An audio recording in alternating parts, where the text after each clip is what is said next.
ભક્ત માનીને પ્રભુ એના કામ નથી કર્યા, એના સખા એનો મિત્ર માનીને પ્રભુ એના કામ કર્યા છે. સાહેબ શિખા કાપી મણી લઈ અને અસ્વસ્થામાને ત્યાંથી કાઢી મૂક્યો છે. નકર ખરેખર છોડી મૂક્યો હોય, મરતા મરતા આપણે બચી ગયા હોય તો જેને આપણને બચાવ્યું એને આપણે કોઈ દી ભૂલીએ? હું કે હારું થયો ભાઈ, તારી હિસાબે હું બચી ગયો. પણ પાપીને આ વિચાર ન આવે. અસ્વસ્થામાં ને વિચાર આવ્યો જ નહીં. જુઓ તમે,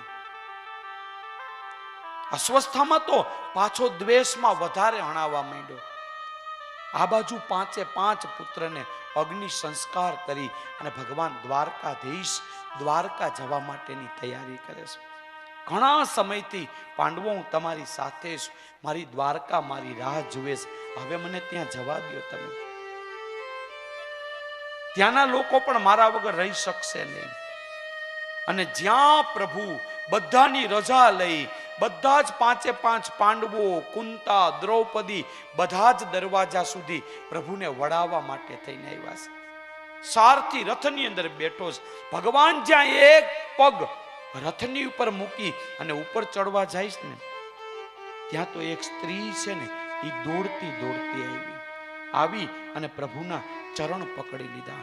પાહી પાહી મહાન યોગી દેવ દેવ જગતપતે.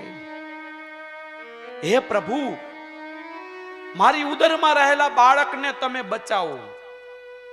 એને એમ નથી કીધું મને બચાવો, એમ ન કીધું. જોવો તમે, એને એમાંય નથી કીધું જેને બાણ છોડ્યું એને મારી નાખો, એમાંય નથી કીધું. પ્રભુ મારા ઉદરની અંદર રહેલા બાળકને બચાવો. હજી શું કામ એને બાળકને બચાવવાનું કહે છે? એ સ્ત્રી પેલા કોણ હતી? અભિમન્યુની વિધવા પત્ની ઉત્તરા હતી.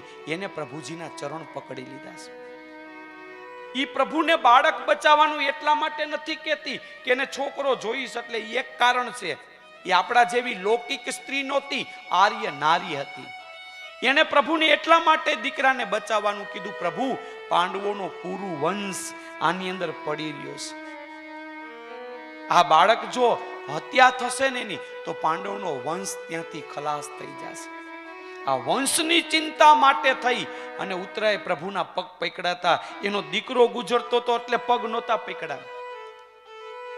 અને સાહેબ, એટલે જ એવા વીર અભિમન્યુની પત્ની થવાનું જેને ગૌરવ પ્રાપ્ત ક્યારે થયું હોય?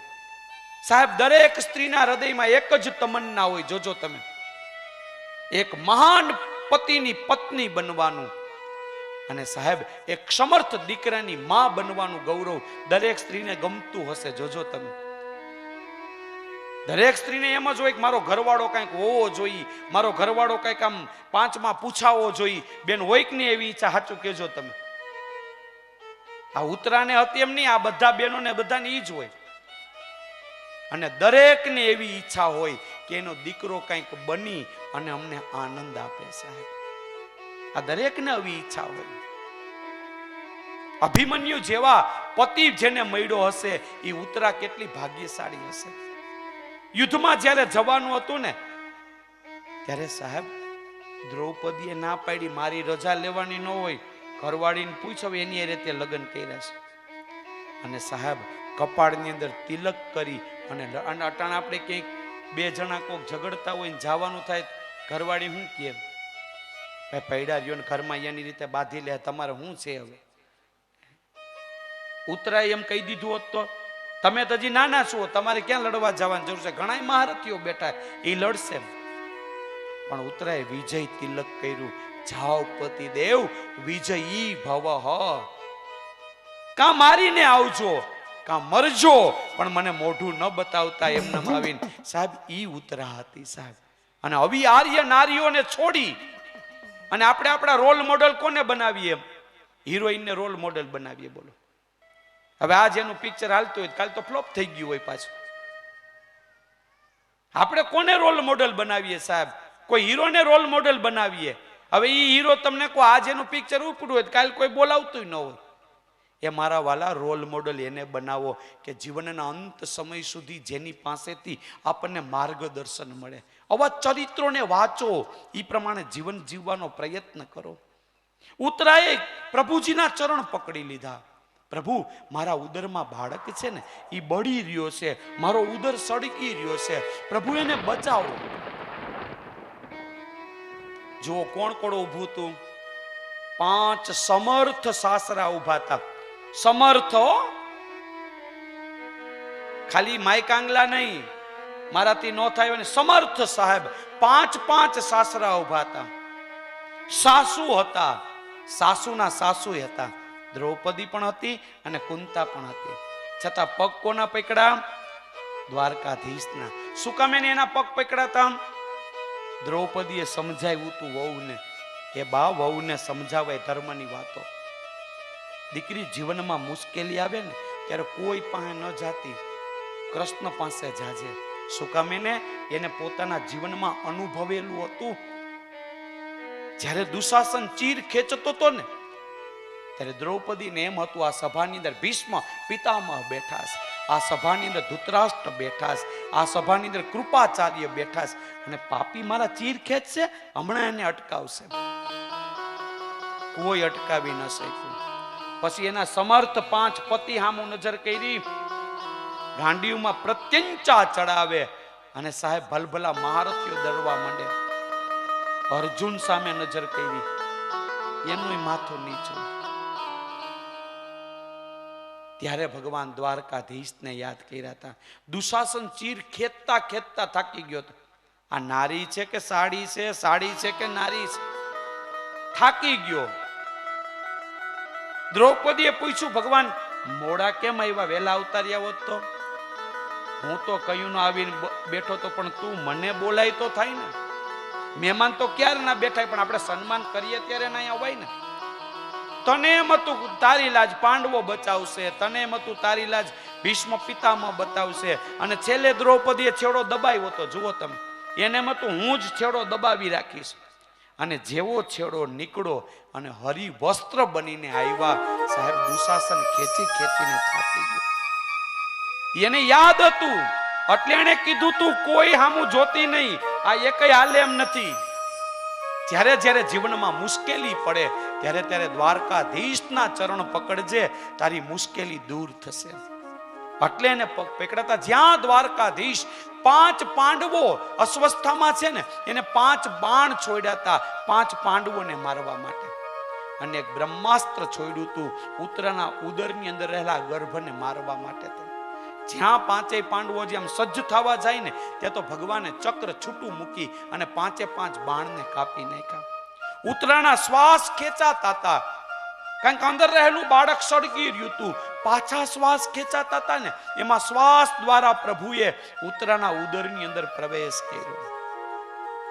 આ શ્વાસ છે ને એ જ કૃષ્ણ છે.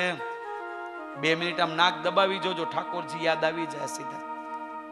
માટે શ્વાસનું રક્ષણ કરજો, શ્વાસે શ્વાસે કૃષ્ણને સમરજો. કારણ કે કયો શ્વાસ છે ને એ છેલ્લો છે એ ખબર નથી. એટલે હો, નકર તેમ તે હાઈના થોડાક શ્વાસમાં યાદ કરી લો. કયો શ્વાસ અંતિમ છે એ ખબર નથી. દ્રૌપદીના ઉદરની અંદર પ્રભુએ પ્રવેશ કર્યો છે. ઉત્તરાના ઉદરની અંદર પ્રભુએ પ્રવેશ કર્યો છે.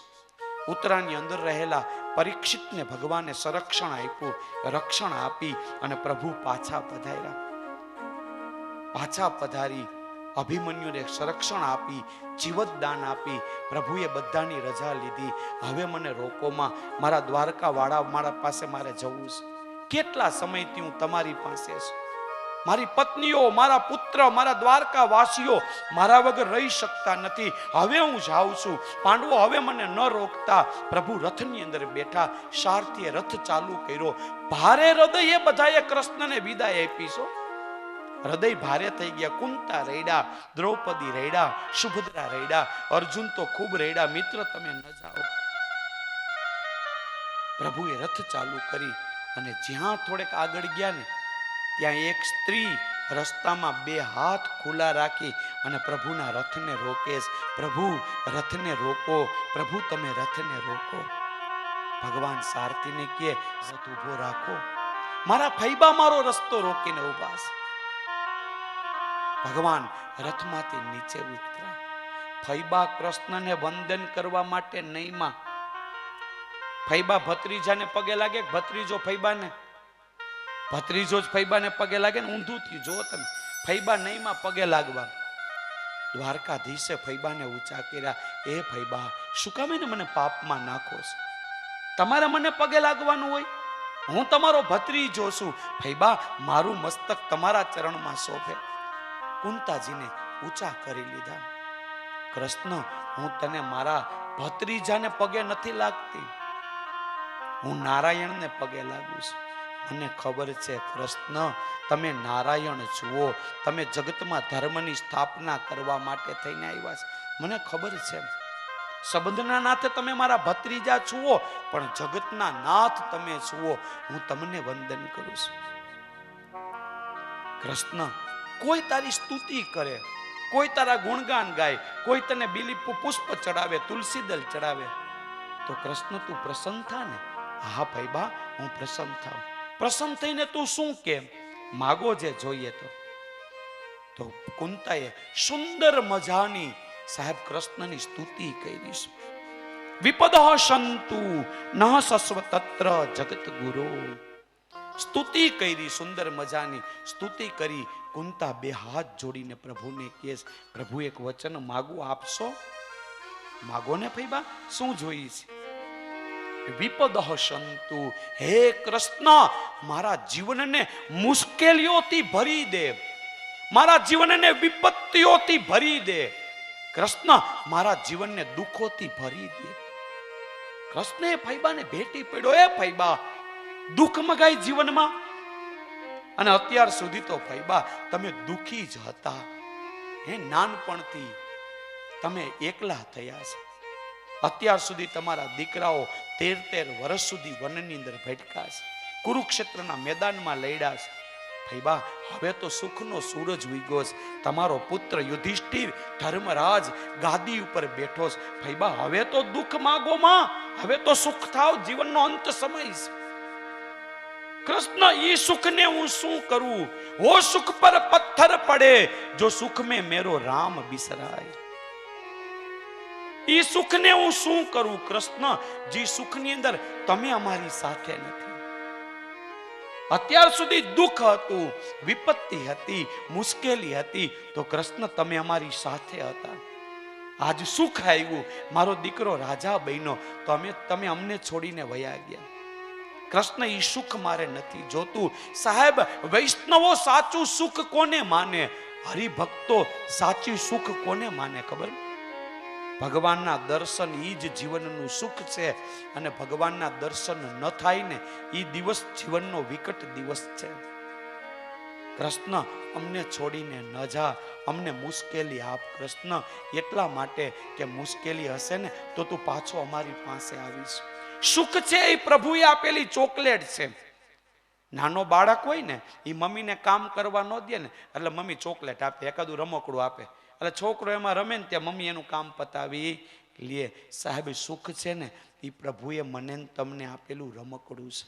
ભગવાને આપણને ચોકલેટ છે, એટલે એ ચોકલેટ ચેગડા કરીએ, રમકડાથી રહીમાં કરીએ, એટલે ભગવાન એમ થાય, હાય હવે આને એકને તો હાચવવો નહીં, એટલે આપણાથી પીછો છોડાવીને ભગવાન જાય. કુંતાએ દુઃખ માંગ્યું, પ્રભુ મને દુઃખ આપો. કુંતા કે હું કેટલી ભાગ્યશાળી છું, હું તો દેવકી કરતા પણ વધુ ભાગ્યશાળી છો. પ્રભુ કે કેમ? મારી માં દેવકી કરતા માતા તમે શું કામે ને વધારે ભાગ્યશાળી છો? કૃષ્ણ, તમે તમારા 6 ભાઈઓને મરવા દીધા, તમે બચાવ્યા નથી. જ્યારે મારા 5 માંથી એક પણ પાંડવને કૃષ્ણ તમે ઓછો થવા ન દીધો. એટલે હું તો એમ કહું છું કે દેવકી કરતા પણ પ્રભુ તમારી મારી ઉપર વધારે કૃપા છે. પ્રભુ મારા સ્નેહ પાસને બાંધો, પ્રભુ મારા સ્નેહ પાસને છોડો, મારા સ્નેહ પાસને કાપી નાખો. પ્રભુ તમે જો સ્ત્રીઓ છે ને, એનું બંધન 2 જગ્યાએ હોય. સ્નેહ પાસ, મમતાનું બંધન 2 જગ્યાએ હોય. એક જ્યાં લગ્ન કરીને આવ્યા ત્યાં બેન ઈ ઘરને છોડી હગાય.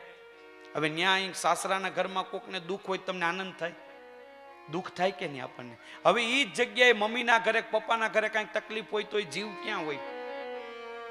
2 જગ્યાએ બંધન છે ને, એટલે સ્ત્રીને 2 જગ્યાએ બંધન છે. અને આદમીને સાહેબ એક જ બાજુ.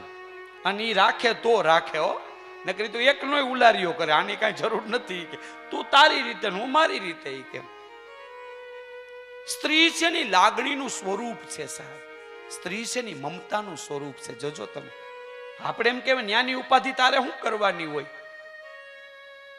પણ સાહેબ એ સ્ત્રી 22-25 વર્ષ જ્યાં રહીને મોટી થઈ હોય અને બધું જ છોડીને આવીશ. ઘર છોડ્યું છો મારા વાલા, ઘરના સભ્યોને છોડીને નથી આવી આ બેન. ઘર છોડીને આપણી ન્યા આવીશ, પણ આપણે એને એમ ન કહીએ કે એ બધાને છોડીને તું અહીંયા આવી. ત્યાંની મમતા પણ એને હોય. મારા દ્વારકાધીશ, મારા મમતાના બંધનને તમે તોડો. પ્રભુએ કીધું ફૈબા મંદ મંદ, પ્રભુએ જોજો કુંતાજી સામે હાસ્ય કર્યું. આ ભગવાનનું હાસ્ય શું છે ખબર? એ ભગવાનની માયા છે. પાછા માયામાં નાખી દી. ખબર જ પડવા ન દીધી કુંતા એક મેં હું માગ્યું તું, મારે હું કામ હતું, એ ખબર જ ન પડવા દીધી. આ નટખટની મમતા એવી છે સાહેબ. ખાલી દ્વારકાધીશ સામે બેસો ને અને તમારી સામે જરાક હસી લે ને એટલે તમે સમજી લેજો કે જગતના બધા જ કષ્ટો આપણા જવાના છે. પણ મૂર્તિમાં ભગવાન દેખાય તો. પછી પિત્તળની મૂર્તિ લાગતી અમુક બેન તો તમને કહો 3-3 દી છાઈસમાં રાખી મૂકે, આખી રાત. કાળો થઈ ગયો હમણાં લાલો. છોકરો કાળો હોય, એક દી છાઈસમાં રાખી દેજે ને બેન, એ ઘરવાળાને ટીપણામાં બુડાડી દેવો કાળો હોય તો એક દી, બીજે દી હવારમાં ધોળો પીળો થઈ જાય. ભાવ હશે ને તો મૂર્તિમાં પ્રભુ દેખાશે. જુઓ તમે, ભાવ નહીં હોય ને તો એ કેવળ પિત્તળની મૂર્તિ જ છે, પણ હૃદયમાં ભાવ હશે ને તો પ્રભુ દેખાશે. એને નહીં જમાડો ને તો જમવું ગમશે નહીં, એને નહીં સુવડાવો તો સુવાનું ગમશે નહીં, એક માળા નહીં કરો તો આનંદ નહીં થાય. શું કામ? એને એમાં ભગવાન લાગશે. તો મૂર્તિ લાગતી હોય એની રીતે પડી હોય ને આપણે આપણી રીતે કામ કરતા હોય. અમુક તો તમને કહું, ઘરે ઠાકોરજીને પધરાવ્યા હોય, 15 દી બારગામ જાય, તાળું મારીને 15 દી ઠાકોરજી અંદર ને અંદર. હે મહારાજની મૂર્તિ ઘરમાં પધરાવી હોય, એટલી સરસ મજાની શો માટે થઈને આમ રાખી હોય, વસ્ત્ર બદલાવતા હોય, દીવાબત્તી પૂજા, પણ 15 દી જાય તો એને એમ ન થાય કે મહારાજનું હવે કાલથી શું થાય, ઠાકોરજીનું શું થાય. હે છોકરાને ઘરમાં તાળું પૂરીને બેન વહી જવું જી બારગામ હાલે. હે ઘરવાળાને કેવું ઉપર તાળું માર્યું 15 દી ઘરમાં રહેજો. પણ ભાવ હોય ને તો પ્રભુ દેખાય, ભાવ હોય ને તો જીવનમાં વિભુ દેખાય. પ્રભુએ મંદ મંદ હાસ્ય કર્યું. ફૈબા ચાલો, મારે જવું જ નથી, બસ બેસી જાવ રથમાં. કુંતાજી બધું જ ભૂલી ગયા. મેં દુઃખ માંગ્યું તું, મેં શું માંગ્યું તું. પ્રભુ ફૈબાને રથમાં બેસાડી અને પાછા આવ્યા. ભગવાનને પાછા આવેલા જોઈ પાંડવોની અંદર પાછા પ્રાણ ન આવી ગયા હોય એટલા આનંદની અંદર આવી ગયા બધા. અર્જુનને એમ થયું કે હું જાતો હતો ને ત્યારે ભગવાનને ગયમું નથી એટલે આવ્યા છે. દ્રૌપદીને એમ થયું આંખમાંથી આંસુ જાતા હતા ને એટલે આવ્યા છે. યુધિષ્ઠિરને એમ થયું રાજા બન્યો છું ને હજી મને ખબર નથી પડતી કેમ રાજ્ય કરવું, એટલે પ્રભુ મને સમજાવવા માટે આવ્યા છે. યાદૃશી ભાવના યસ્ય સિદ્ધિ ભવંતી તાદૃશી. જેવી જેની ભાવના હોય ને એવું એવું ફળ પ્રભુ એને આપે. અહીં બેઠા બેઠા જી ભાવથી કથા સાંભળો ને ઈ ભાવથી પ્રભુ એવું ફળ આપે. યાદૃશી ભાવના યસ્ય. જેવી આપણી ભાવના હશે ને એવી એવા પ્રભુ મનોરથો આપણા પૂર્ણ કરશે. કોઈને એમ થાય કાંઈ કથા હાથ દી સાંભળે, હે ભગવાન પગ મટી જાય તો સારું, તો ભગવાન પગ મટાડી દે. કો કેમ કે હે ભગવાન સાદી કથા સાંભળી અમારા પરિવારમાં શાંતિ થાય ને પ્રભુ તો સારું, તો પ્રભુ પરિવારમાં શાંતિ આપશે. સાદીની કથા સાંભળ્યા પછી કોઈને એમ થાય અમને ભક્તિ મળે તો સારું, પ્રભુ ભક્તિ આપશે. જેવી ભાવના કરીને અહીંથી ઊભા થશો ને એ મનોરથ પ્રભુ મનોરથી બની અને પૂર્ણ કરશે. કુંતાને રથની અંદર બેસાડી પ્રભુ આવ્યા છે. હવે એક ઠાકોરજીને જ ખબર છે કે એ કોના માટે આવ્યા છે, બાકી કોઈને ખબર નથી. ભગવાન યુધિષ્ઠિર ખૂબ રડે છે. પ્રભુ તમે મને રાજા તો બનાવ્યો, પણ હું જે ગાદી ઉપર બેઠું છું ને પ્રભુ, આ ગાદી છે ને એ મને શાંતિ લેવા દેતી નથી. જોતું સાંભળ્યું કઈ ખુરશી શાંતિ ન આપે એવું સાંભળ્યું? ચૂંટણી જાહેર થઈ ગયા છે ની ધબધબાટી બોલે છે. ખુરશી હાટું જ છે ને બધું જી થતું રહેલું છે ને એ ખુરશી હાટું જ છે. જુઓ તમે, પણ ધર્મરાજ યુધિષ્ઠિર છે, રાજા છે પણ એ કેવો છે? ધર્મરાજ. ધર્મ છે ને એટલે નહીં ખુરશી શાંતિ લેવા દેતી નથી. પ્રભુ હું ખુરશી ઉપર બેસવા જાઉં ને મને ભૂતાવળો વળગે છે. પ્રભુ આપણાને મારી અને હું ખુરશી ઉપર બેઠો છું. આ ખુરશી માટે ભીષ્મ જેવા ભીષ્મને માર્યા, અમારા ભાઈઓને માર્યા, અમારા ગુરુજનોને માર્યા, અમારા સ્નેહીઓને માર્યા. એ ખુરશી મને શાંતિ લેવા દેતી નથી. ભગવાન કે એક કામ કરો યુધિષ્ઠિર, ચાલો ભીષ્મ પિતામહ પાસે જઈએ. અંતિમ સમયની ક્ષણો ગણી રહ્યા ભીષ્મ પિતામહ. અર્જુને રૂવે રૂવે બાણ માર્યા, એની પથારી કરી અને ભીષ્મ પિતામહ પથારીની અંદર સૂતા છે. એમાં માથું લટકતું હતું નીચે. ભીષ્મ પિતામહે દુર્યોધનને કીધું, દુર્યોધન માથું મારું નીચે લટકે છે, કાંઈક ઓશિકાની વ્યવસ્થા કરીને. દુર્યોધને માણસોને દોડાવ્યા, જાઓ મહેલમાં જઈ અને દાદા માટે તકિયા લઈ આવો, ઓશિકા લઈ આવો. દુર્યોધન ઉભો રે, હું તારા મહેલમાં નથી સૂતો, અહીં રણ મેદાનની અંદર પોઈઢોસ, અને રણ મેદાનની અંદર તકિયાનું ઓશિકા ન હોય. અર્જુન મને ઓશિકું આપે. અર્જુને જ્યાં ગાંડીવમાં બાણ ચડાવી અને કપાળની અંદર માર્યું ને સાહેબ, એ નીકળું પાછળ અને થઈ ગયો તકિયો. દુર્યોધન રણ મેદાનની અંદર પોઈઢોસ. દુર્યોધન મારે પાણી પીવું છે, મારી અંતિમ ઈચ્છા પાણી પીવાની છે. દુર્યોધને માણસોને દોડાવ્યા, જાઓ મહેલમાં જઈ સુવર્ણ કળશની અંદર, સોનાના કળશની અંદર સુંદર મજાના જળ ભરીને લઈ આવો. દુર્યોધન મારે ઈ જળ નથી પીવું હવે. અર્જુન મારે પાણી પીવું છે.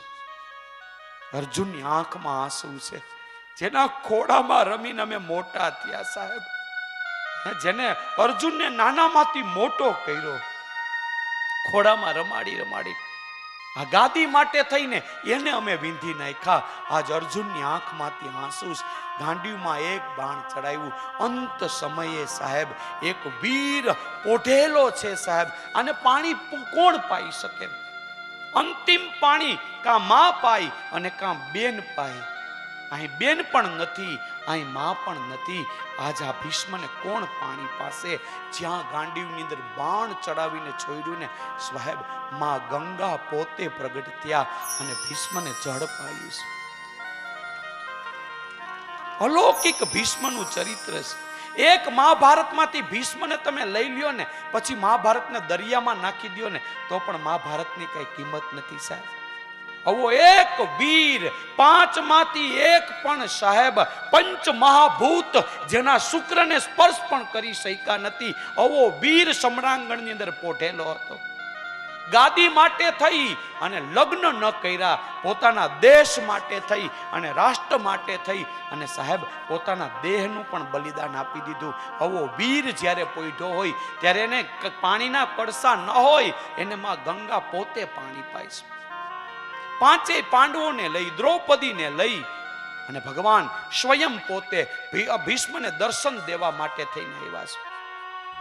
ભીષ્મએ કીધું તું અંત સમય, પ્રભુ મને દર્શન દેવા માટે થઈને આવજો. ઉત્તરાયણનો પવિત્ર કાળ હતો. ભીષ્મ પિતામહ વિદાય લેવાના. હજારો ઋષિ મુનિઓ આ મહારથીઓના અંતિમ દર્શન કરવા માટે થઈ અને કુરુક્ષેત્રની અંદર બધા ભેગા થયા છે. આ યોદ્ધો આ જગતમાંથી આ જવાનો સાહેબ, આ દેશની સંસ્કૃતિને કોઈ જો ટકાવી હોય ને સાહેબ, આવા નરબંકાઓએ આ દેશની સંસ્કૃતિને ટકાવી છે. માટે કેવળ ભગવાન ભગવાન ન કરતા 15મી ઓગસ્ટ હોય, 26મી જાન્યુઆરી હોય ત્યારે ધ્વજ વંદન કરવા માટે જાજો. એ ધ્વજ જ્યારે ફરકે ને ત્યારે સેલ્યુટ કરજો સાહેબ.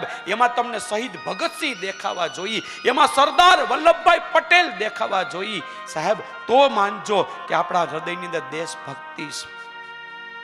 અટાણે અહીં બેસીને શાંતિથી કથા સાંભળી શકીએ ને, આની પાછળ હજારો વીરોએ પોતાના પ્રાણની આહુતિ આપી અને આપણો આ દેશ છે ને સાહેબ, એને આઝાદ કર્યો છે. આ ઈ ગુજરાત છે સાહેબ, જે ગુજરાતને ઊભું કરવા માટે થઈ અને સાહેબ હજારો લોકોએ પોતાના પ્રાણની આહુતિ આપી. એટલે ગુજરાતની અંદર શાંતિ છે. જુઓ તમે, ગુજરાત ગુજરાત છે. આખા જગતમાં ફરો, આખા વિશ્વમાં ફરો અને જે બહાર વેપાર માટે ગયા ને એને પણ તમે પૂછજો સાહેબ કે ગુજરાતમાં જે છે એ જગતમાં કોઈ જગ્યાએ નથી. જ્યાં સાંજ સવારે ભક્તિ વાદિત જ્ઞાનિત વાગે નગારા, ગુજરાત છે અમૃત ધારા, ગુજરાતી સૌથી ન્યારા. ગુજરાત છે અમૃત ધારા, ગુજરાતી સૌથી ન્યારા. જય જય ગરવી ગુજરાત.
મહેમાનો માટે માથા દે, લવે ને બલિહારા.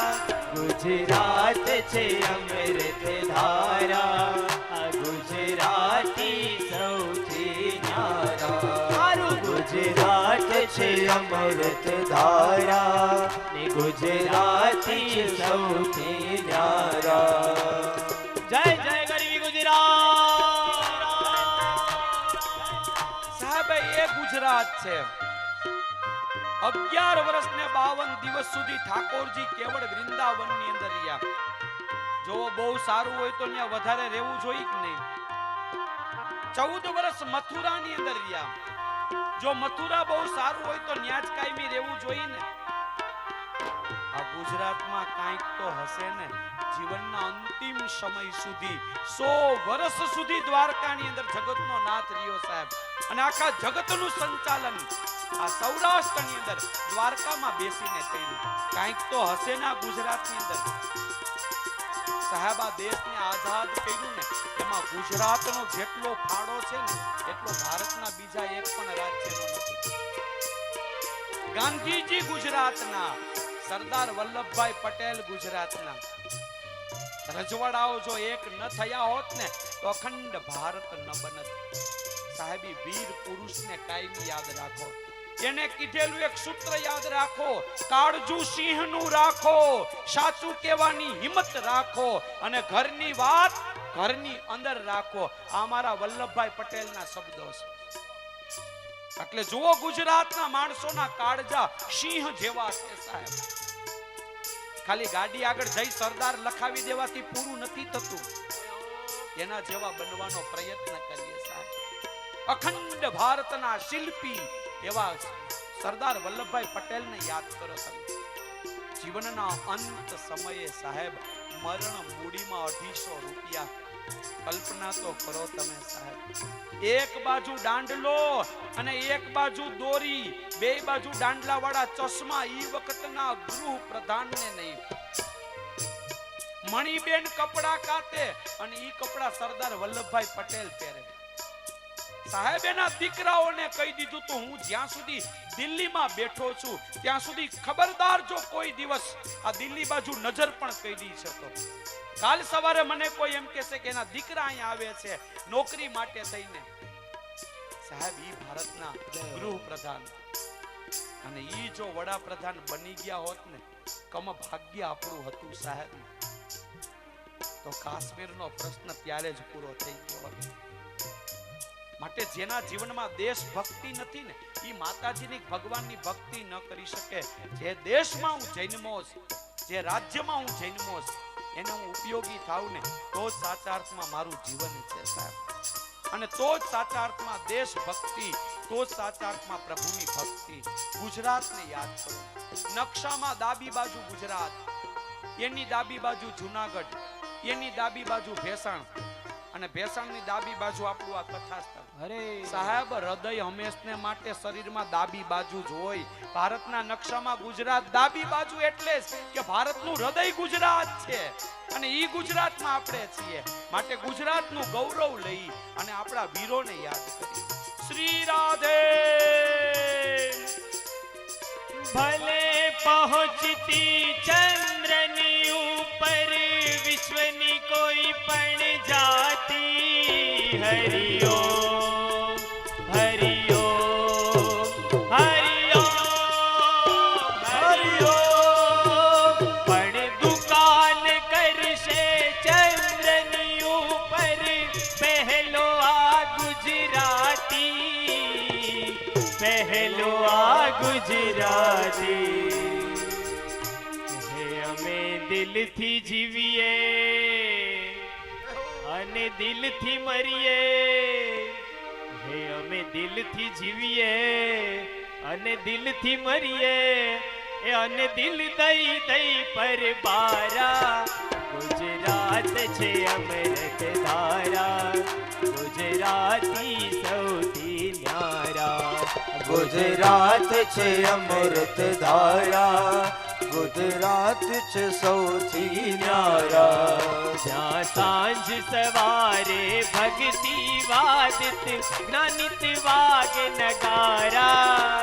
ગુજરાત છે અમૃત ધારા. ગુજરાતી સૌથી ન્યારા.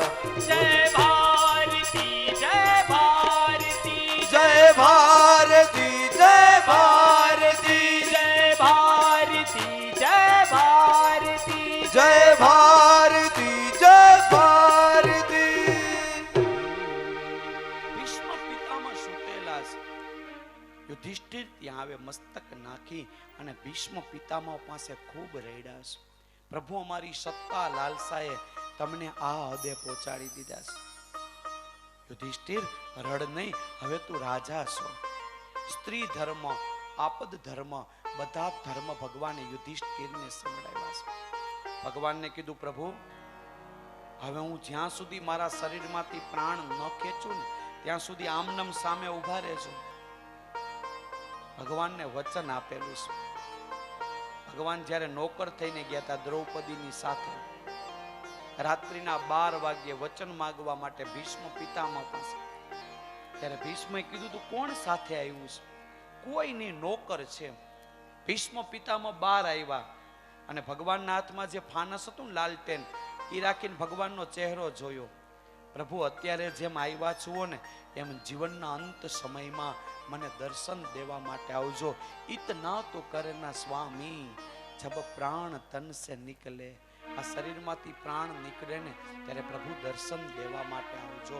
ભગવાન યુધિષ્ઠિર માટે, અર્જુન માટે, કોઈ માટે નહોતા આવ્યા. ભગવાન એના ભક્તને અંત સમયે દર્શન દેવા માટે થઈને આવ્યા. ભગવાન જે વચન આપે ને એ પ્રભુ વચન નિભાવે. ભગવાનના દર્શન કરતા કરતા પ્રભુજીની સ્તુતિ કરી અને ભીષ્મએ પોતાના દેહમાંથી પ્રાણને છોડ્યા છે.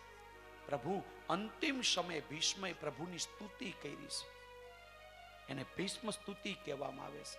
અંતે ભીષ્મએ એટલું જ માંગ્યું, પ્રભુ, ખૂબ થાકી ગયો, જન્મ મરણ જન્મ મરણ જન્મ મરણ. પ્રભુ, તમારા દર્શન છે ને એ તો જન્મ મરણમાંથી મુક્ત કરનારા છે.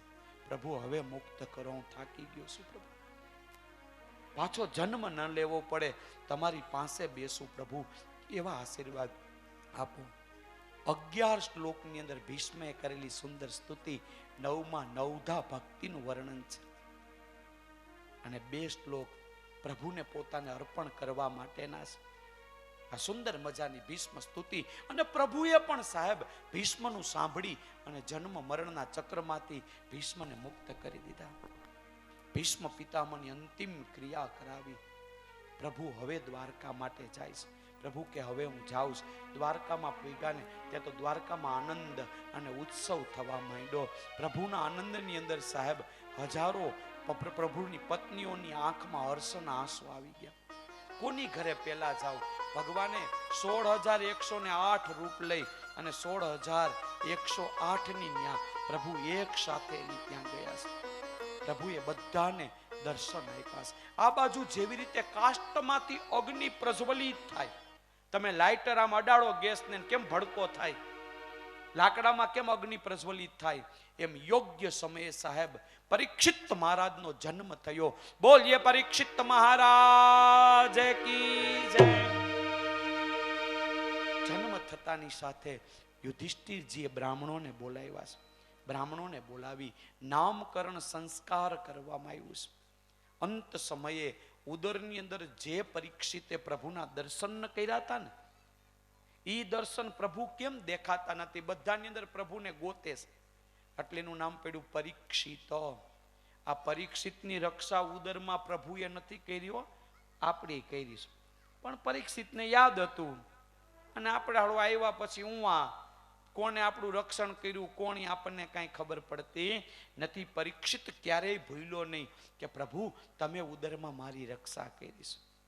બ્રાહ્મણોએ ભવિષ્યવાણી કરી, યુધિષ્ઠિર તમારા વંશજ છે ને એ મહારથી બનશે, મોટા મોટા યજ્ઞ કરી અને પોતાની સત્તા જગતની અંદર સ્થાપશે, તમારા પરિવારની કીર્તિને બહુ મોટા, તમારા પરિવારની કીર્તિને ફેલાવશે.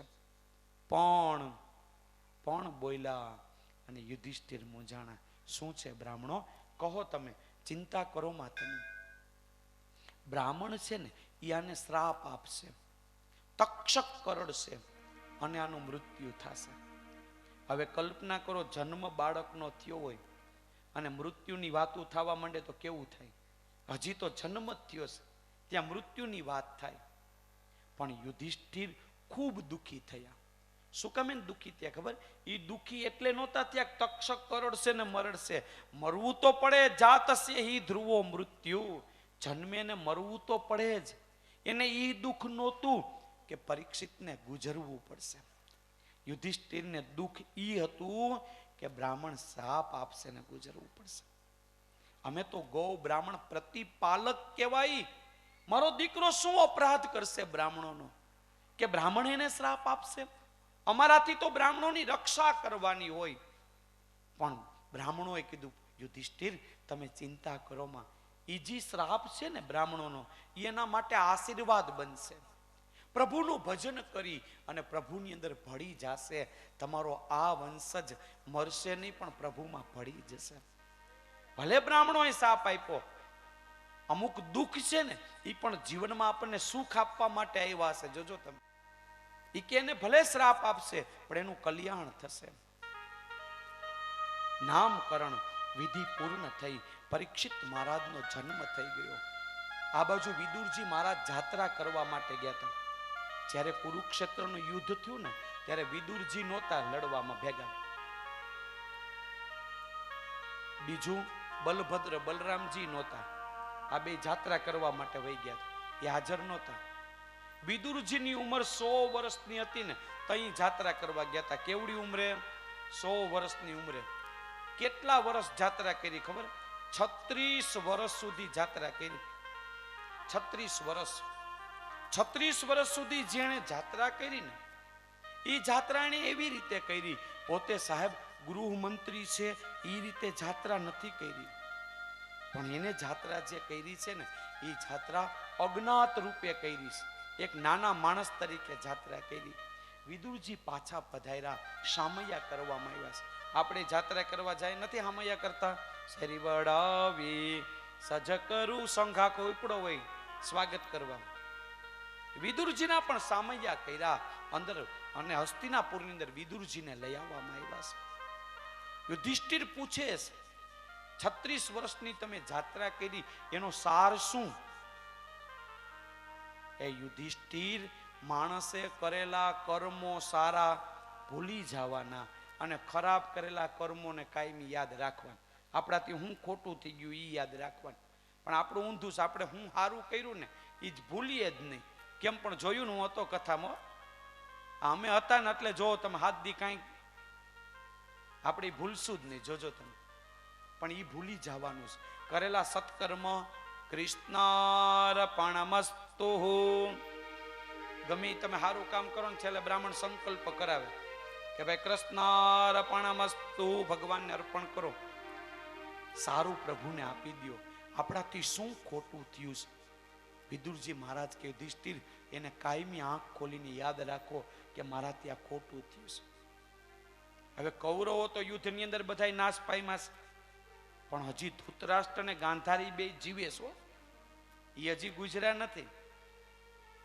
સાહેબ યુધિષ્ઠિરજી એને મહેલમાં લઈ આવ્યા છે. પોતાના માતા પિતાને જે રીતે સાચવે ને એ રીતે બેયને સાચવે છે. યુધિષ્ઠિર રોજ જ્યારે સભામાં જાય ને ત્યારે પહેલા બંનેને વંદન કરીને પછી જાય છે.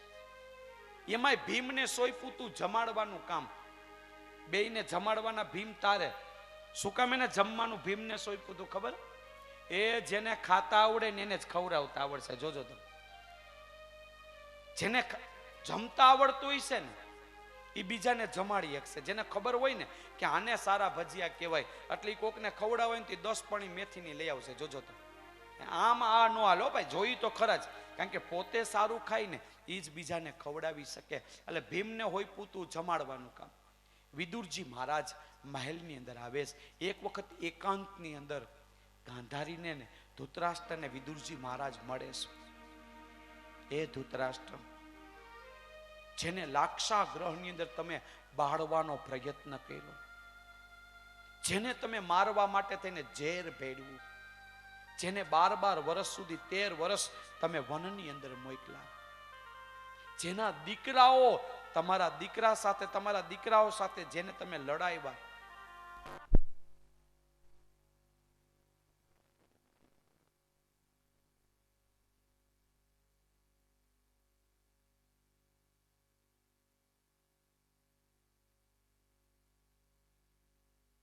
જે ધૃતરાષ્ટ્ર અને ગાંધારીને ઉપદેશ આપ્યો કે આના હાથનું જમતા, જેને તમે મારવાનો પ્રયત્ન કર્યો એની સાથે રહેતા તમને લેશ માત્ર સંકોચ નથી થતો. વિદુર, ત્યારે મેં તને, વિદુરજી કે ધૃતરાષ્ટ્ર, ત્યારે મેં તને સમજાવ્યા હતા કે તારો દીકરો કળજુગનો અવતાર છે, હજી પણ તું સમજી જા. પણ ધૃતરાષ્ટ્ર, ત્યારે તમે નહોતા સમજ્યા અને આ બધો સંહાર થયો. હવે તો જીવનનો અંત સમય છે. હવે આ જીભને લાડ લડાવવાની જીજી વિસાને છોડી અને ધૃતરાષ્ટ્રજી મહારાજ, તમને એમ નથી થતું લાવ ગંગાના કિનારે જઈને હવે ભજન કરું, હવે તપ કરું? બેયને સમજાવી અને વિદુરજી મહારાજ છે ને એ સાથે લઈ ગયા અને ગંગાના કિનારે જઈ અને તપ કરવા માંડ્યા. આ બાજુ યુધિષ્ઠિર ખૂબ રડે છે. શું અમારી એવી ભૂલ થઈ ગઈ હશે કે અમારા માતા પિતા સમાન ધૃતરાષ્ટ્ર અને ગાંધારી અમને છોડીને વહી ગયા છે? એ જ વખતે નારદ મુનિ આવે છે. નારદ મુનિ આવીને કહે છે, યુધિષ્ઠિર રડો માં, એની જગ્યાએ બરોબર જ ગયા છે, હવે એને ભજન કરવા દેજો, એના ભજનમાં વિક્ષેપ ન પાડતા, અને તમે તૈયારી કરવા માંડો. દ્વાપર યુગ પૂરો થશે, ભગવાન દ્વારકાધીશ પોતાના ધામમાં જશે ને એટલે કળિયુગ શરૂ થઈ જશે. હવે તમે પણ જવાની તૈયારી કરો. નારદ મુનિ અદ્રશ્ય થઈ ગયા. એક દી યુધિષ્ઠિર છે ને એ પોતાના સિંહાસન ઉપર એકલા બેઠેલા, ચહેરો રડતો રહેલો, દુખી ચહેરો જોયો. એ જ વખતે ભીમ આવ્યા. ભીમ પૂછે છે, મોટા ભાઈ કેમ તમે આ દુખી લાગો છો? ભીમ, આજે હું ગૌશાળામાં ગયો ને તો ગાયોની આંખની અંદર મેં આંસુ જોયા. ભગવાનના મંદિરની અંદર પૂજા માટે ગયો ને તો ભગવાનની આંખોની અંદર પણ મેં આંસુ જોયા છે. પ્રભુનો ચહેરો છે ને એ મેં નિસ્તેજ જોયો. આજે મને પ્રકૃતિ રડતી હોય ને એવું લાગી રહ્યું છે, જાણે કોઈ મહાન વ્યક્તિ આ ભૂતલ ઉપરથી વિદાય લેવાની હોય અને કેવું વાતાવરણ થઈ જાય. આજ એવું વાતાવરણ થઈ ગયું છે. વાતાવરણ છે ને આખું બેકાર ભાસી રહ્યું છે. મને ક્યાંય ચેન નથી, મને ક્યાંય શાંતિ નથી. હજી આ વાત હાલતી હતી ને ત્યાં જ બરાબર એક રથ આવ્યો.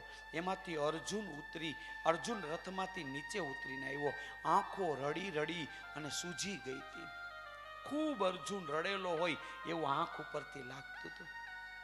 આવી યુધિષ્ઠિરના ખોળામાં મસ્તક મૂકી અને અર્જુન ખૂબ રેડ્યા છે, ખૂબ રેડ્યા છે.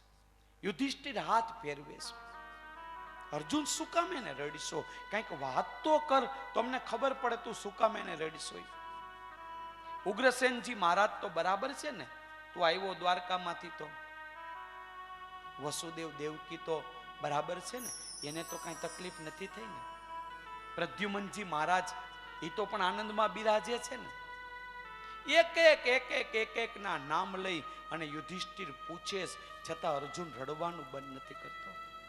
હવે ભગવાન અર્જુનને પૂછે છે, અર્જુન તે કઈ અપરાધ તો કર્યો નથી ને એટલે તું નથી રડતો ને? કોઈ બ્રાહ્મણ કોઈ સાધુને જમાડીને પછી જમવાનું હોય તે એમનેમ જમી લીધું એટલે તું રડતો તો નથી ને? શું કામ એને અર્જુન કોઈ તારા ગાંડીવનું અપમાન કર્યું છે એટલે તું રડતો નથી ને? છેલ્લે યુધિષ્ઠિરે કીધું, કૃષ્ણ હે અર્જુન, તારા અને અમારા પ્રાણ એવા દ્વારકાધીશ તો મજામાં છે ને?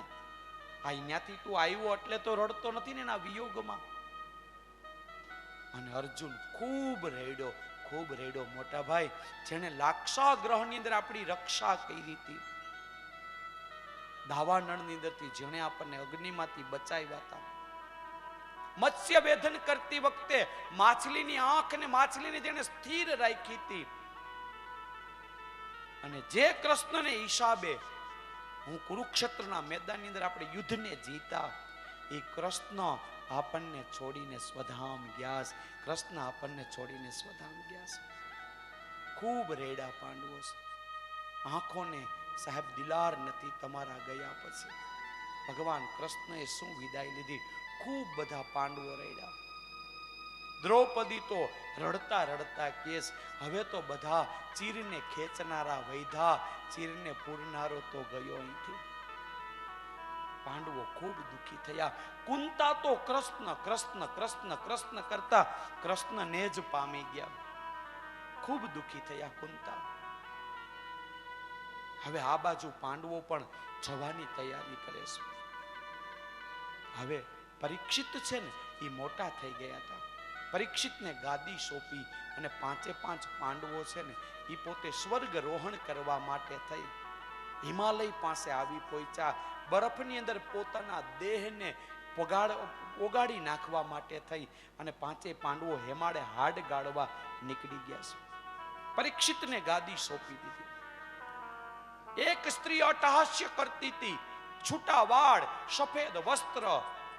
એ ધનુર્ધારી અર્જુન, એ ગાંડીવધારી અર્જુન, તારું ગાંડીવ ભેગું ન લીધું તે?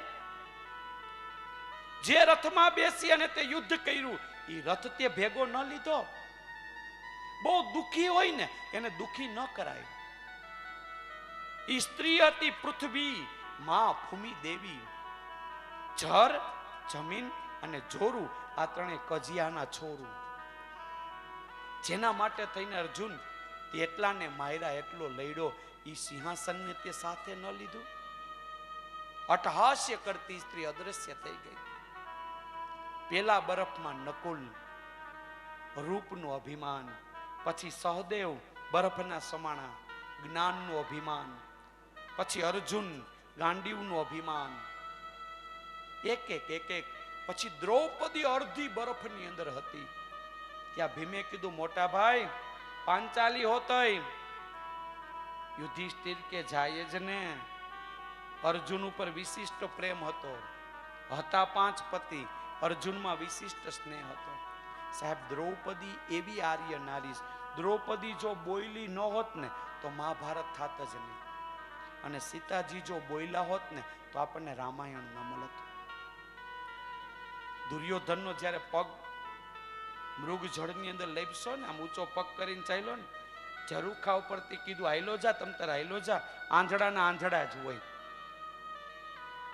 માટે શબ્દ કોઈને કયો ને તો બહુ વિચારીને બોલવો, કારણ કે શબ્દ છે ને એ જ પ્રભુ છે. એ શબ્દ હૃદયની અંદર સ્થિર થઈ જાય છે. માટે બોલવું, કોકને કેવું ને તો સારું કેવું. દ્રૌપદી રડતા રડતા કેસ, એ યુધિષ્ઠિર હવે જીવવા તો નથી દીધી, શાંતિથી મરવા તો દ્યો. 5 આયરે વિશિષ્ટ પ્રેમ હોય જ ને. અર્જુન મને જીતીને લઈ આવ્યો તો, ઈ તો ઈ બિચારી માવડી, એને ખબર નહીં, દરવાજો બંધ. અને તમે કીધું માં અમે જોતો ખરા શું લઈને આવ્યા. અને માવડીએ કીધું 5 ભાઈઓ સરખા ભાગે વેચી લ્યો. આ તમારા 5 ભાઈઓની અંદર ક્યારેય તમારો સંપ તૂટે નહીં ને એટલે હું તમારા 5 સાથે મેં લગ્ન કર્યા હતા. બાકી મને લડીને તો અર્જુન લઈ આવ્યો હતો, એટલે મને એના પ્રત્યે વિશિષ્ટ પ્રેમ હોય જ. એ યુધિષ્ઠિર, હવે છેલ્લા જીવા મૈરાના રામ રામ, હવે એવા શબ્દ બોલોમાં, શાંતિથી ગુજરવા દ્યો. 5 પાંડવોએ સ્વર્ગારોહણ કર્યું સાહેબ. પોતે બરફની અંદર સમાય અને પ્રભુને પોતાનું જીવન સમર્પિત કર્યું. પરીક્ષિત મહારાજ ગાદી ઉપર બેઠા છે. અશ્વમેઘ યજ્ઞો દ્વારા સાહેબ એક ચક્રી શાસન આ જગતની અંદર પરીક્ષિતે પોતાનું સ્થાપી દીધું છે. દ્વિગ વિજય કરી અને પાછા આવતા હતા ને ત્યાં એક દ્રશ્ય જોયું. એક શૂદ્ર રાજાના રૂપની અંદર ખેતી કરતો હતો. હળની અંદર જોઈડા હતા કોને ખબર? એક બળદ અને એક ગાયને જોઈડા હતા. બળદને એક જ પગ હતો. બળદને જોડીને ખેતી કરાય, પણ સાહેબ બળદ ઘરડો થાય ને પછી આપણે એને ખેતી એનાથી નથી કરતા. એને બદલે 3 પગ જ નહોતા, એક જ પગ હતો. ગાય છે ને એ અમારી માં છે, એને હળ સાથે જોડીને ખેતી ન કરાય. પરીક્ષિત કે આ કોણ નરાધમ છે? મારા રાજ્યમાં કોણ પાપી છે? ગાયને જોડીને ખેતી કરે છે. જ્યાં બાજુમાં આવીને જોયું તો સાહેબ જે બળદ એક પગ ઉપર ઉભો હતો ને એ ધર્મ છે, ધર્મ. 3 ચરણો એના કપાઈ ગયેલા હતા, એટલા માટે કે કળિયુગ આવે ને એટલે એક જ ચરણ ઉપર છે ને ધર્મ ઉભો હોય. અને ગાય છે ને એ પૃથ્વીનું રૂપ હતું, માનું રૂપ છે. પૃથ્વીને અને ધર્મને જોડી અને પાપી તું ખેતી કરીશ. જ્યાં તલવાર કાઢી અને કળિયુગને મારવા માટે થઈને હથિયાર ઉગામ્યું ને ત્યાં તો કળિયુગે પરીક્ષિતના ચરણ પકડી લીધા. ક્ષમા કરો, ક્ષમા કરો. હે રાજા, શરણે આવેલાનું રક્ષણ કરવું એ રાજાનો પહેલો ધર્મ છે. હું તમારા શરણે છું, તમારા ચરણમાં બેઠો છું. રાજા, તમે મને મારી ન શકો, તમે મારું રક્ષણ કરો, કારણ કે તમે રાજા છો અને હું તમારા આશ્રયે બેઠો છું. ભગવાને કળિયુગને માર્યો નથી. જુઓ તમે, શું કામ એને નથી માર્યો? કળિયુગ કે પ્રભુ તમે મને પરીક્ષિત, તું મને મારી ન શક. શું કામ? એને મારો વારો આવ્યો છે. દ્વાપર પૂરો થયો પછી હું આવ્યો. જુઓ, ભગવાન સ્વધામ ગયા, દ્વાપરની પૂર્ણાહુતિ થઈ એટલે હું આવ્યો છું. તું મને મારી ન શક. એક કામ કર રાજા, મને રહેવા માટેના સ્થળ આપી દે. તું કહીશ ને ન્યા જ હું રહીશ, એની બહાર હું નીકળીશ નહીં, પણ તું મને માર.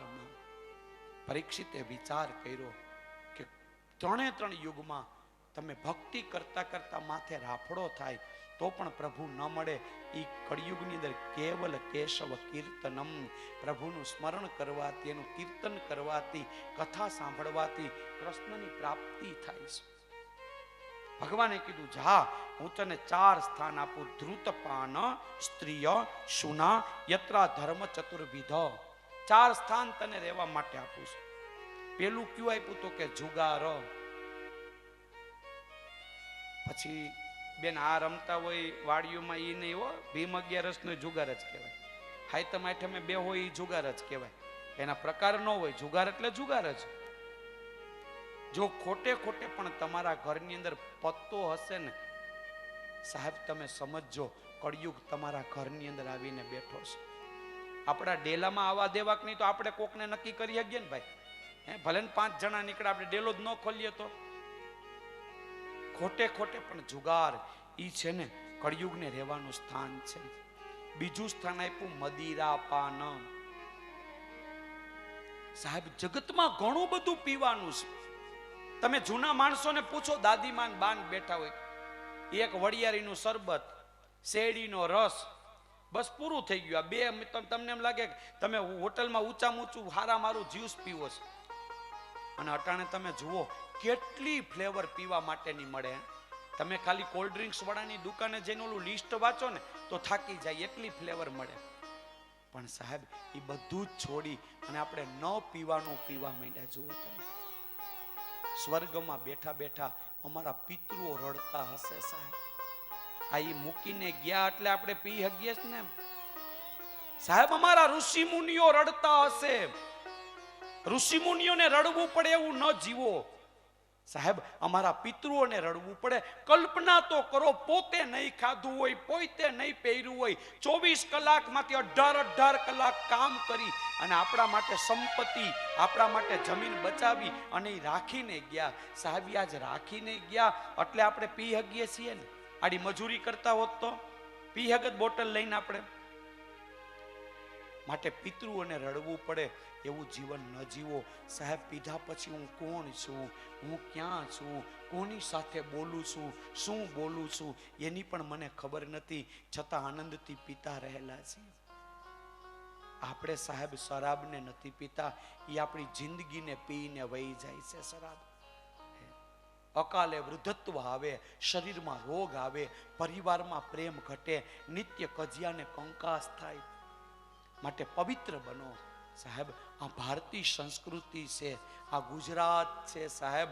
અહીંયા દારૂ ન શોભે, અહીંયા પ્રભુની ભક્તિ શોભે. માટે પવિત્ર બનો. મદિરા પાન હશે ને તો ત્યાં કળિયુગનો નિવાસ છે. પરસ્ત્રી સંગ અને ચોથું હિંસા, 4 સ્થાન રહેવા માટે આપ્યા. કળિયુગ કે પ્રભુ આ તો નાનો રૂમ છે, અમારો પરિવાર બહુ મોટો છે, ભાડે મકાન ગોતીએ, ઘરમાં 6-7 જણા હોય તો 1 રૂમ રસોડું હાલે. આપણે શું કે ભાઈ તમારા મકાન હારા છે પણ અમારે 3 રૂમ તો મિનિમમ જોઈએ છે. ભગવાન એકાદો ઓરડો વધુ આપો ને, મારો પરિવાર મોટો છે અને ભગવાન આ 4 તો તમે એવા આપ્યા સન્માની ન લઈ હગીએ અમે. કંઈક સારી વસ્તુ આપો તો કંઈક સન્માન થાય. ભગવાન કે જા પરીક્ષિત જાત વેદ, એટલે સોનું આ પ્રભુએ વધારાનું આપ્યું. મૂંઝાતા નહીં હો, પેરી બંગડી હોય તો મૂકી જાતા નહીં ક્યાંક. વળી એમ કે આમાંય કળિયુગ આવી જાય, જોતું જ નથી, લ્યો દાદા લેતા જાઓ. પણ ક્યાં સોનાની વાત છે ખબર? અનિતિથી કમાયેલ લક્ષ્મી એને કીધું છે કળયુગની નિશાની. દ્વારકા તો દ્વારકાધીશની સોનાની હતી, જો ને તમે નહોતી?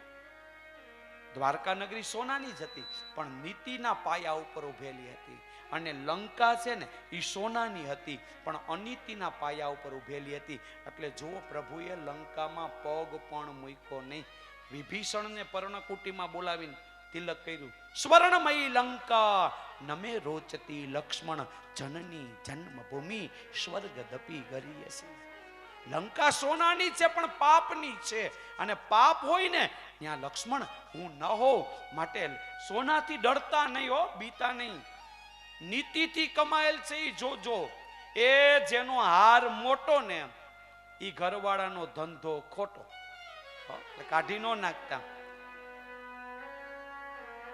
પણ પૂછવું ઘરવાળાને, નીતિથી કમાવ્યા છો ને પતિદેવ? નકર આજ જે ડોકમાં હાર પહેર્યો છે ને એ મારી બેન એ કાલ ઘરવાળાના હાથમાં હાથકડી હોતી પહેરાવે. એટલે બહુ માંગ ન કરવું, આ લઈ આવો, આ લઈ આવો, આ લઈ આવો, આ લઈ આવો. અને એને અનિતિના રસ્તે સુશીલા થાજો. સુશીલા ને સુદામાની પત્ની. માગ કરીને પતિને કોઈ દિવસ દુખી કરાય નહીં. સોનાની અંદર એને પ્રવેશ આપ્યો. કળિયુગ કે પરીક્ષિત હવે તું છો ને હું છું, જો તને હું. પરીક્ષિત ઘરે આવે છે, સમય પસાર થાય છે. એક દિવસે પરીક્ષિતને મૃગ્યા ખેલવાનું મન થયું. જૂનો પાંડવોનો ખજાનો હતો ને એમાંથી એક સુંદર મજાનો મુગટ મસ્તક ઉપર ધારણ કર્યો. પાંડવો પાસે ક્યાંથી આવ્યું આ અનીતિનું પ્રશ્ન થાય ને. એને યુદ્ધ કરવું, જ્યારે એને યજ્ઞ કરવો હતો ને ત્યારે યજ્ઞ માટે થઈને પ્રજાનો પૈસો નથી વાપરો. ભગવાને મોકલા હતા ગુપ્ત ખજાનો છે એ લઈ આવો. એની પર તમારો હક નથી પ્રજાના પૈસા ઉપર. પણ જરાસંઘને જ્યારે માર્યો ને ત્યારે એનો મુગટ ભીમને ગમ્યો તો એને લઈ લીધો. એનો દીકરો સહદેવ રડતો હતો, મારા પિતાની નિશાની તમે મને આપો, ન લઈને જાઓ. એને રડતો મૂકી મુગટ લઈ અને ભીમ ઘરમાં આવ્યા હતા. જો એ અટાણે નડ્યું, માથા ઉપર મુગટ પહેર્યો. કળિયુગ સવાર થયો. શમિક ઋષિના આશ્રમમાં આવ્યો. મરેલો સત ડોકની અંદર પહેરાવ્યો. શૃંગીએ સાપ આપ્યો. ઉન્મત્ત થયેલા એ રાજા, તને બ્રાહ્મણના તેજની ખબર નથી, તને બ્રહ્મ તેજ શું છે એ ખબર નથી. આ તને સત્તા અને સંપત્તિ આપી હોય ને તો એ તને બ્રાહ્મણોના આશીર્વાદથી મેળવીશ. હાથની અંદર સરસ્વતી નદીનું જળ લઈ સાહેબ, કૌશિક નદીનું જળ લઈ અને હાથની અંદર આમ લઈ અને શ્રાપ આપ્યો.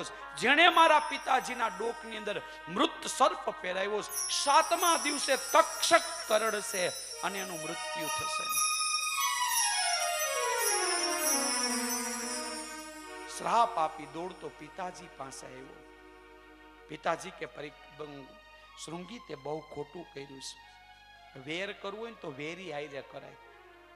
ડોક્ટર આપણી આયરે વેર કરે કે તાવ આયરે વેર કરે? આપણી આયરે વેર કરે તો ન પતાવી દી, તાવ આયરે વેર કરશે, આપણી સાથે પ્રેમ રાખશે. જા જઈ અને તારા બે શિષ્યને મોકલીને પરીક્ષિતને કે 7મા દિવસે તક્ષક કરડશે. પરીક્ષિતે એક જ મિનિટની અંદર સાહેબ ગાદીનો ત્યાગ કરી દીધો. જન્મે જઈને ગાદી સોંપી. એક ક્ષણનો પણ વિચાર ન કર્યો.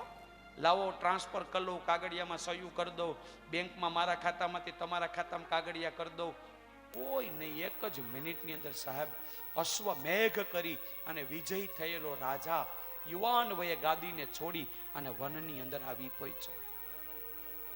હવે આને જેવી રીતે પરીક્ષિત આવ્યા ને એની સાથે હજારો ઋષિ મુનિઓ ગંગાના કિનારે આવ્યા.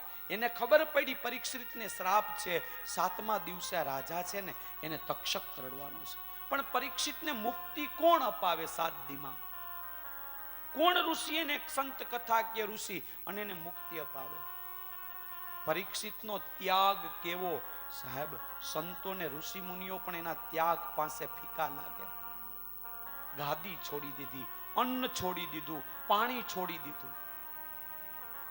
ઋષિ મુનિઓ કે આપણે ભલે ઘર છોડ્યું પણ અનાજ ખાઈશ, ફળ ખાઈશ, પાણી પીશ. કોઈ તૈયાર ન થયું. એ જ વખતે સુખદેવજી મહારાજ આવે છે. પરીક્ષિતને કહે છે, પરીક્ષિત 7 દિવસની અંદર હું તને મુક્તિ આપીશ. તને મરતા બચાવી નહીં શકું, મરવું પડશે, પણ મરવાનો ડર તારા હૃદયમાંથી કાઢી દઈશ. પરીક્ષિતે પહેલો પ્રશ્ન પૂછ્યો, પ્રભુ મૃત્યુ નજીક આવે એનું કર્તવ્ય શું છે? પહેલો પ્રશ્ન એ પૂછ્યો, મૃત્યુ નજીક આવે એને શું કરવું જોઈએ? મૃત્યુ નજીક આવે ને એનું પહેલું કર્તવ્ય એ છે કે જીવનમાં ભાવને જાગૃત કરી અને પ્રભુ માટે થઈ અને ભજન કરવું પડે. એના માટે થઈ અને થોડી ઉત્પત્તિની કથા કીધી. ભગવાન નારાયણ પરમાત્માએ બ્રહ્માજીને ઉત્પન્ન કર્યા. બ્રહ્માજીને ચતુર્શ્લોકી ભાગવત કીધું. એની કથા પ્રભુ કહે છે. વળી આગળ સુખદેવજી મહારાજ પરીક્ષિતને કહે છે, પરીક્ષિત એક દિવસ વિદુરજી મહારાજ છે ને એ પોતાના સર્વ સમૃદ્ધિમાન ઘરને છોડી અને જાત્રા કરવા માટે નીકળી ગયા હતા. પરીક્ષિત કે શું કામ એને ઘર છોડવું પડ્યું, શું કામ એને જાત્રા માટે જવું પડ્યું? ત્યારે એને કીધું, પાંડવો છે ને એ જુગાર રમવા માટે બેઠા. 12 વર્ષનો વનવાસ, 13મું વર્ષ ગુપ્તવાસ, ત્યાં સુધી ફરવાનું, પાછા આવે પછી રાજ્ય મળે, આવું એને જુગારની અંદર હારી ગયા. સાહેબ જુગારની અંદર હારી ગયા. 12 વર્ષ પૂરા થયા, ગુપ્તવાસ પૂરું થયું, 13મા વર્ષે આવ્યા. એને કીધું હવે અમને રાજ્ય પાછું આપો.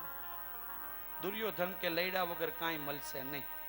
પાંડવો કે ભાઈ 5 ગામ આપી દે, કજિયાનું મોકાળું. એ કે 5 ગામું 100 ખૂચે ને 100 એટલી અણી જેટલી જમીન પણ હું તમને નહીં આપું લૈડા વગર. ભગવાન હસ્તિનાપુરની, ભગવાન કૃષ્ણ પોતે હસ્તિનાપુરની અંદર આવે સાહેબ. વિષ્ટિ માટે થઈને પ્રભુ આવે. દુર્યોધનને સમજાવે. દુર્યોધન પોતે સમજતો જ નથી. દુર્યોધન કે પ્રભુ તમે 56 ભોગ જમો, તમે અમારા ભાઈઓની માથાકૂટમાં ન પડો.